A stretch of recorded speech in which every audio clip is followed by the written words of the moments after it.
Jeff, you guys survived the cold weather out there today, huh? It was actually nice, man. It was beautiful. We thought it was going to be too cold this morning when we got here, but it was awesome compared to Saturday. Saturday, I felt like I was back in East Texas. It was a Stanley steamer out there. I overdressed terribly, and it was hot. Today was perfect, man. It was nice.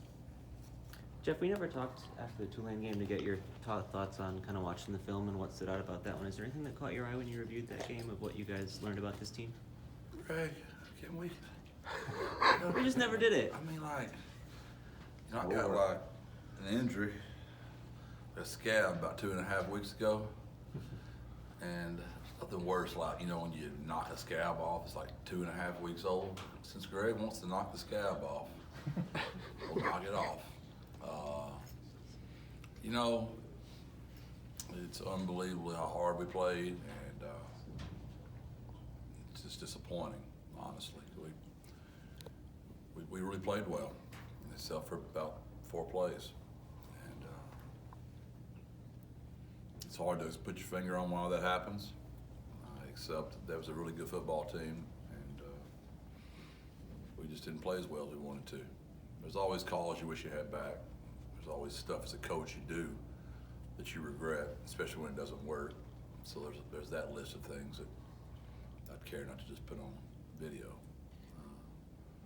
But it's tough, but our kids have shown unbelievable resiliency in our careers here. We haven't lost many big games, especially in conference, but we didn't get that one. And that's just what it is. Jeff, do you know how much of your roster is going to play in the bowl game at this point?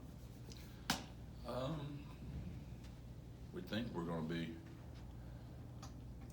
pretty. I don't want to know. I don't want to put a number on it. I've just done this so long now. This is our 4th bowl game, and you don't know till you tee the ball off. Honestly, JJ, there's a transfer portal. Like, there's people still trying to get to my kids right now. So it's just this crazy world we're in. I really don't know. I wish I could tell you. I know who showed up today. I know who practiced today.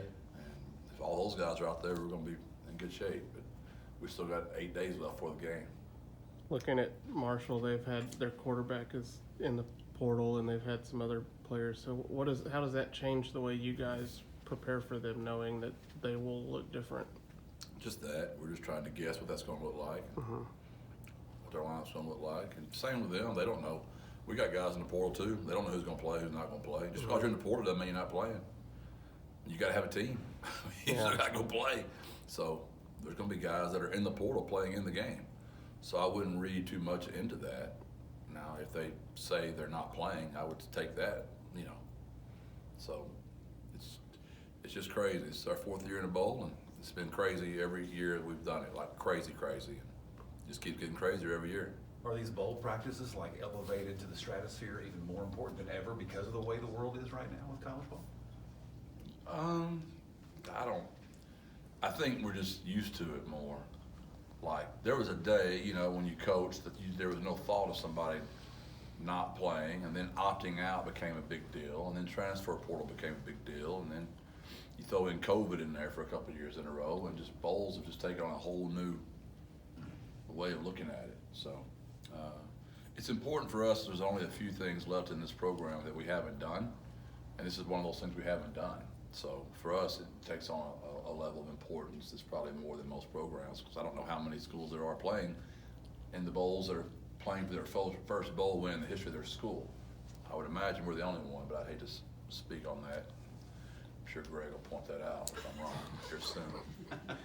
Jeff, what about your coaching staff? Are you going to be able to keep them all together, or is that too early to ask? Yeah, there's just no way to know. There's guys trying to take them from me as we speak too.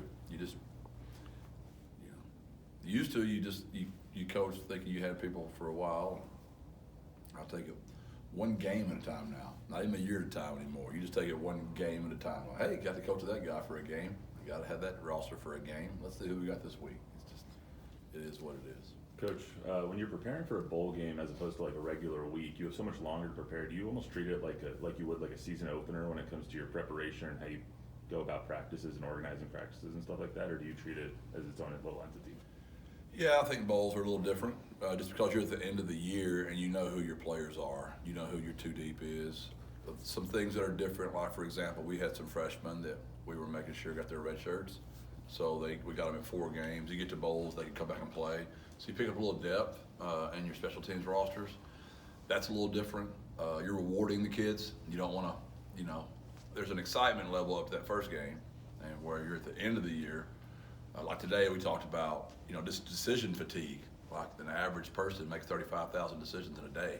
Well, you can imagine we've been doing this since August the 1st, and we're in December right now. So that fatigue is a real thing. So we've tried to make it more of a spring element of practice. Like for example, we practice pretty hard for a day. Then we come in the next day and we're watching video and we're trying to lift and get on their final exams were last week. So we've had that mantra. And then like today, is Monday, but we play on a Tuesday, so today's really Friday. So we're a Friday in front of a Saturday, so we're 8 days out. That makes any sense what I'm saying. Yeah, so we're it trying, does. like tomorrow would be game day. So we're trying to make everything from here on like it would be a game week. Up to this point, we've been lifting, running, studying, practicing football, studying martial, but more of a slower pace, I would say, just some time in between, just to make sure we don't have just that fatigue we're talking about. We still got a lot of passion, and we're still excited to play the game. How are you balancing right now? These are the seniors, Frank, Rashad, and some other seniors. This is their last game, but you guys also have to get ready for next year. How are you thinking on balancing this? They deserve that right to play the whole game, but at the same token, UTSA has got to move on from these guys. Is there any concern on that at this point, or are you just kind of, let's just wait and see how the game flows? No, there's no balance whatsoever. We're trying to win the game. I mean, my young guys, they can earn their keep. If they're good enough, they'll play. If they're not, they won't. So we're playing the best kids. We're playing the entire game. We're trying to win that rascal. So there is zero balance whatsoever. It's the same balance always with me. We're trying to win. I'm still old school, and if you don't earn it, you don't get it. We still vote for our numbers here. Like, we got really good players, didn't get their number. They didn't get in the transfer portal. They're still here. And we've lost 2 players in 4 years that we won, and we did everything we could to keep them. So our kids like the way we roll, and we're old school, tough guys, and we're out there knocking each other around in pads. We're not in helmets. We're not in all that. We practicing football. Jeff, how's Josue Reus approaching this bowl process given his aspirations to play in the NFL? He's been a pro his entire career here, except for the one decision he made, which he regrets terribly. He's out there every day. He doesn't miss a practice, he doesn't take a rep off. He's just like Rashad Wisdom, Frank Harris, some other seniors. They are locked in and they're rolling. This bowl is a big deal for those kids. They want to get that thing knocked off. They've been close, obviously 3 years in a row, and we hadn't got it done, so that's something they want to get done. What have you learned about his potential to play at the next level? Do you guys have like a grade on him or things like that? What I think, or what they think, doesn't really matter. It's who the one team is that picks him, right? Doesn't have to be 32 teams. Doesn't even have to be 16 teams. It's got to be one team. Whoever that one team is that picks him, they'll get a heck of a football player. Intelligent, physical, shows up every day, got great hands, good a blocker there is on the team. He's unselfish. I can't say enough great things about Josh Cephas, his potential to play in the National Football League. And I'm excited. I think he's maybe 80 yards short from 1,000 maybe this year. So he's got some stuff on his bucket list he wants to get knocked off too. Jeff, it looked like you had a big group of recruits in this weekend. How did what was the message that they received? Well, Care Bear is still not speaking to me because we had about 75 to 85 at the house for official visits because we just didn't have anywhere in town that we could host that many people at one time. So we put saran wrap all over the white couch and we protected it with our lives. We all froze to death outside so we could protect Care Bear's white couch. No, I'm teasing. She let us come inside for a little while.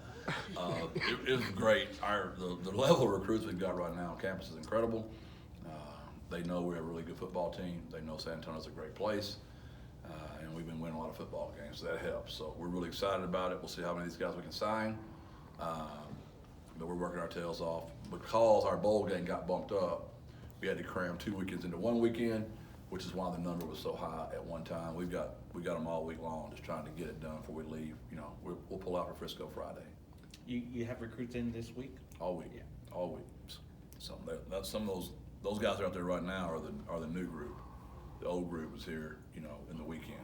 This will be our midweek guys that'll be in. Jeff, have you worked out with all of your seniors who are eligible for the COVID year? Who's coming back, or is that stuff still working itself out? No, we've worked all that out. Can you give us kind of a gauge on that? Are a lot of those guys coming back, or? I'd rather not say, just because I don't want the other schools to try to steal my kids. So I'm just going to try to keep it a secret. I know we're talking to Ernesto here in a minute, so maybe you can at least, with him, what does it mean, his decision and kind of what that means for this team going forward? Say that again about Ernesto? Just, we're going to talk to him here in a minute. Yeah, I don't know if he's coming back or He's not. out of eligibility. I mean, he has to leave. I thought with the 1 year JUCO, 3 years here, COVID year, no? We thought too, but that's not what we were told by compliance. So he's moving on to greener pastures. So yeah, we will lose Ernesto, which will be a big loss for us. I mean, he's been a great player. Center, guard, tackle, he's played everything. And just a really good athlete. We will miss Ernesto. He has just been awesome for us. I mean, think of all the ways he saved us in the last 4 years. Just his position flexibility, and his IQ, his character, who he is, his family. He's just about the right stuff. How about your Buckeyes being back in the state final? Preach. 79 points last weekend. Missed an extra point to get to 80. I'm excited. You know, Brandon Tennyson's on our team, obviously, and his brother Caden is the quarterback. I hope I can say that. There's probably some violation. I'm sure I'll be in trouble for that. Yeah, we're obviously they're playing a very good team in Belleville as well, and we'll be there. So we'll practice Friday morning, and we'll hop on a jet and get to the game. We'll see Chapel Hill play the first one, and then Gilmer and Belleville, and then we'll get to watch Smithson Valley that night as they play Aledo. So full slate of football games on Friday and practice that morning. So it'll be an awesome day. Thanks, Thank Jeff. you.